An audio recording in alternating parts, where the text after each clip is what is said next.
أعوذ بالله من الشيطان الرجيم بسم الله الرحمن الرحيم اللهم صل على محمد وآل محمد وسلم.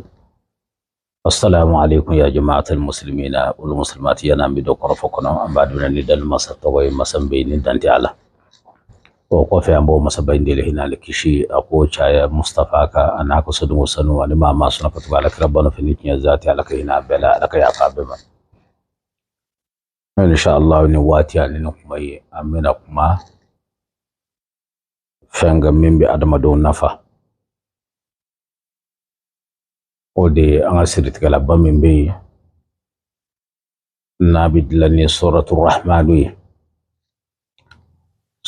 rahmanu mi aya kelon kele namin na yakul ja al haqq wa zaqa al batila innal batila kana zahukan otmaleni ma min be ni siribila ibi fe kasiru kate kasaka garska ke kuma kadire chugumi o ni ala ni kala sona mina na shin laben shin otmanna ya labe mo ko wil ka kanu bo minu yoro ka jaminu yoro ka surun chen musudum sen ni makro ba maliko na maliko ka o ni mami welele ke o amina ulu to ko sebe wala sabbe ka saka ale soro kan nafa keni ayi o ni ale na shin labe na ka ba amba fajiru do mako ala jon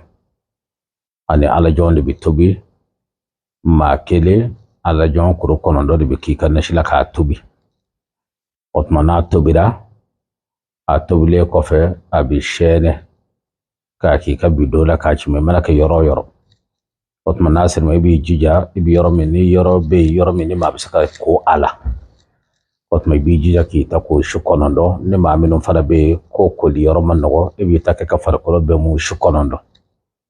o shukonondo bara kofe ko li la wala mamunina ibna mi yo kofe ya ala noyi akayin kosoba ka saka siri tiga akara siri sugo bi min kalama iti min kalama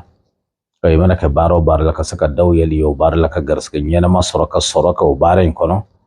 ale da bombe o de kama suratul rahmanu min qul jaa al haqq wa zaqa al batila innal batila kana zahuqan no de bitama kuma namna nay kibar ya soro otman nay welilike wala manay fukal blabla ngal limro mi page safe otma ka chala famina nyogon bla sira o bebska famiyel nyuma soro ka ko ka sirute ka ko kan nafa soro ka ko ka garska nyena masoro o nyinni kala bebe mi nyina kuma dola o de kunye korofo anen wati ka tla ka fo kalu ban la mere kala be mi yoro ka jami yoro ka surun anyuma dola ba mako sura